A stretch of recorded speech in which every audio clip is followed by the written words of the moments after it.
جب حضرت آدم علیہ السلام کی دعا بشفاعت محمد مصطفیٰ صلی اللہ علیہ وسلم کے قبول ہوئی، اللہ تعالیٰ کی طرف سے الہام ہوا، اے آدم، تم اور تمہاری بیوی سراندیپ میں جا کے رہو تو اولاد تمہارے پیدا ہوں گے۔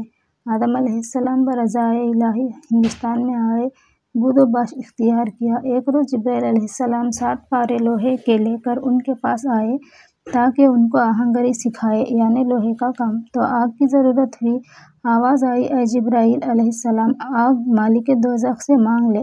جب انہوں نے آگ لا کر حضرت آدم علیہ السلام کو دی، گرمی اور تپش سے ہاتھ ان کا جل گیا۔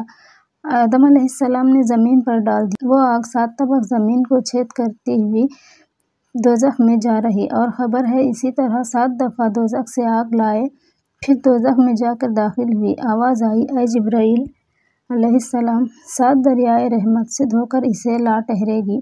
اور کابل اخبار نے لکھا ہے کہ جب جبرائیل علیہ السلام آگ لانے میں عاجز رہے، تب حق تعالیٰ کا ارشاد ہوا اور آدم علیہ السلام پتھر سے چخماق جھاڑ کر آگ نکالی۔ اور پھر جب حضرت جبرائیل علیہ السلام نے ان کو آہنگری سکھلائی اور آلات کھیتی کرنے کے درست کیے، اور پھر حضرت جبرائیل علیہ السلام نے ایک جوڑا بہشت سے بیلوں کا لا کر دیا، اور بعض روایات میں 2 گائیں عین البحر سے لا دیں، اور ایک مشت گندم بہشت سے لا کر دیا، اور کہا کہ آپ اپنے ہاتھ سے زراعت کر کے اس سے اپنی غذا حاصل کریں۔ تب آدم علیہ السلام نے وہ دانہ زمین پر چھٹ دیا اور ہل جوتا۔ جب بیل کچھ کھجی کرنے لگا، تب حضرت نے اس پر ایک لکڑی ماری۔ بیل نے کہا، اے آدم علیہ السلام، مجھ کو تم کیوں مارتے ہو؟ اگر تم میں اتنی عقل ہوتی تو اس دنیا میں تم نہ پھنستے۔ آدم علیہ السلام نے اس بات کو سن کر غصے میں آ کر ان بیلوں کو چھوڑ دیا اور وہ چلے۔ پھر حضرت جبرائیل علیہ السلام ان کے پاس آئے اور کہا کہ آپ کہاں جا رہے ہیں؟ آدم علیہ السلام نے کہا، بیل نے مجھے سرزنش کی۔ جبرائیل علیہ السلام نے فرمایا کہ جو شخص اللہ تعالیٰ کی نافرمانی کرے گا وہ رنج میں گرفتار رہے گا۔ اب تم کو رنج و غم برداشت کرنا ہے، تبھی نعمت کھاؤ گے۔ پھر حضرت آدم علیہ السلام دوسری دفعہ ہل جوتنا شروع کیا۔ پھر بیل نے کجی کی، پالان گردن نیچے کر لیا اور کھڑا رہا۔ پھر حضرت نے اس کو لکڑی ماری۔ تب بیل نے آسمان کی طرف رخ کیا اور رویا۔ پس آدم علیہ السلام چلے گئے۔ پھر جبرائیل علیہ السلام تشریف لائے اور کہا کہ آپ کہاں جاتے ہیں؟ وہ بولے کہ بیل نے آزردہ ہو کر خدا کی درگاہ میں تذرع کیا۔ جبرائیل علیہ السلام نے کہا کہ خدا تعالیٰ نے آپ کو سلام کیا اور فرمایا کہ تو نے بھی بہشت میں ہی ایسا ہی کیا تھا۔ اب اس وقت تم پر اذیت ہو گئی ہے، اگر تم بیل پر سختی کرو گے پھر درست نہ ہوگا۔ آپ جائیے، کام میں مصروف رہیے، میں اللہ تعالیٰ کے حکم سے اس کی زبان پر مہر کر دوں گا تاکہ وہ بات نہ کر سکیں گے۔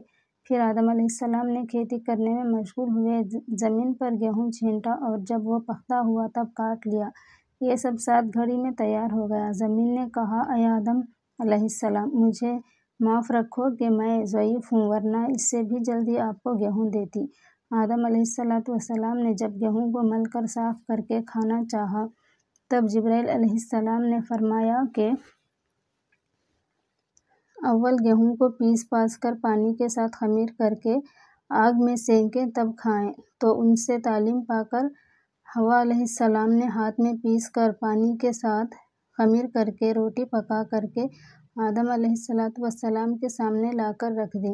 آدم علیہ السلام نے کھانا چاہا، تب جبرائیل علیہ السلام نے فرمایا، ذرا تحمل کریں، آفتاب غروب ہونے دیں، آپ روزہ دار ہیں۔ جب شام ہوئی، آدم علیہ السلام اور حوا علیہ السلام دونوں نے ساتھ مل کر روٹی کھائی۔ پھر دوسرے روز جب اشتہا کھانے کی ہوئی تو آدم علیہ السلام نے دیکھا کہ ایک خال سیاہ، یعنی سیاہ دھبے سینے پر نمود ہیں اور بڑھ رہے ہیں، یہاں تک کہ ہفتے اندام ان کے سیاہ رنگ کے ہو گئے، اور وہ ڈرے اور سوچا، کیا شاید کہ یہ مجھ پر دوسری ذلت آ گئی۔ جبرائیل علیہ السلام نے فرمایا، اے آدم علیہ السلام، روزہ رکھو، آج کچھ مت کھاؤ کہ آپ کے بدن کی سیاہی مٹ جائے۔ اور آدم علیہ السلام نے اس دن کھانا نہ کھایا، روزہ رکھا تو کچھ بدن ان کی سفیدی پر آیا۔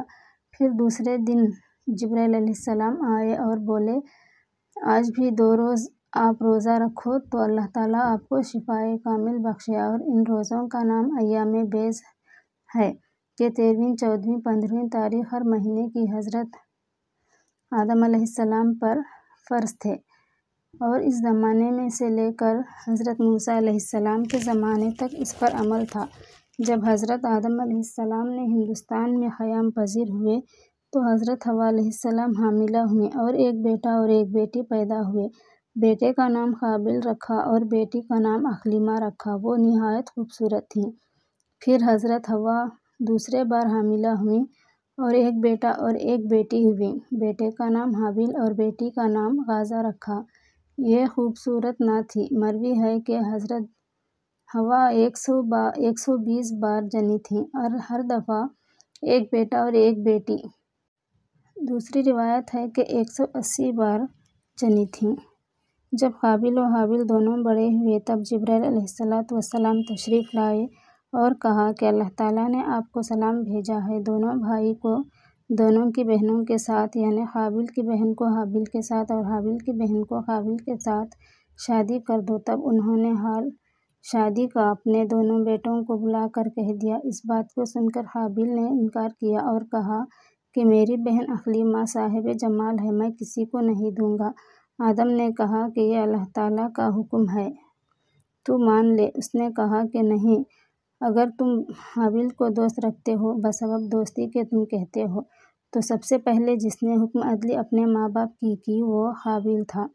آخر آدم علیہ السلام نے بموجب حکم خدا کے قابل کی بہن کی شادی حابیل کے ساتھ اور حابیل کی بہن کی شادی قابل کے ساتھ کر دی۔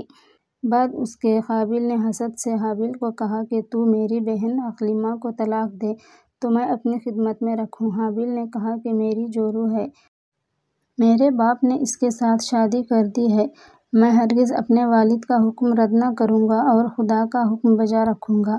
آدم علیہ السلام نے جب یہ ماجرا سنا، واسطے تشفی خاطر دونوں بیٹوں کے، یہ انصاف کر کے فرمایا کہ دونوں بھائی کوہ مینا پر 2 قربانیاں کر کے رکھو، جس کی قربانی خدا کے بارگاہ میں مقبول ہو گئی، اس کی جو روح وہی بی بی اقلیمہ ہوگی۔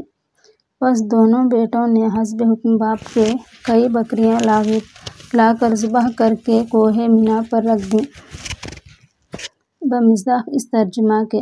اور سنا تحقیق احوال آدم کے 2 بیٹوں کا، نیاز کی دونوں نے، کچھ نیاز پھر قبول ہوئی ایک سے اور نہ قبول ہوئی دوسرے سے۔ غرض دونوں بھائیوں نے قربانی کوہ مینا پر رکھ دی اور دعا مانگی کہ یا الہی قربانی ہماری مقبول کر، تو وہیں آتش سیمرغ کے مثل آ کر قربانی حابیل کی جلا گئی اور قربانی قابل کی قبول نہ ہوئی۔ تب قابل حابیل سے بولا جیسا کہ حق تعالیٰ نے فرمایا۔ ترجمہ: قابل نے حابیل سے کہا کہ میں تجھ کو مار ڈالوں گا کہ قربانی تیری قبول ہوئی۔ حابیل نے کہا۔ ترجمہ: حابیل بولا کہ اللہ تعالیٰ قربانی قبول کرتا ہے پرہیزگاروں کی، اگر تو ہاتھ چلائے گا مجھ پر مارنے کو تو میں ہاتھ نہ چلاؤں گا تجھ پر مارنے کو، میں ڈرتا ہوں اللہ تعالیٰ سے جو صاحب ہے سارے جہاں کا۔ اب وہ کوہ مینا حاجیوں کا محل مناجات ہے، قربانی اب تک اسی جگہ پر ہوتی ہے۔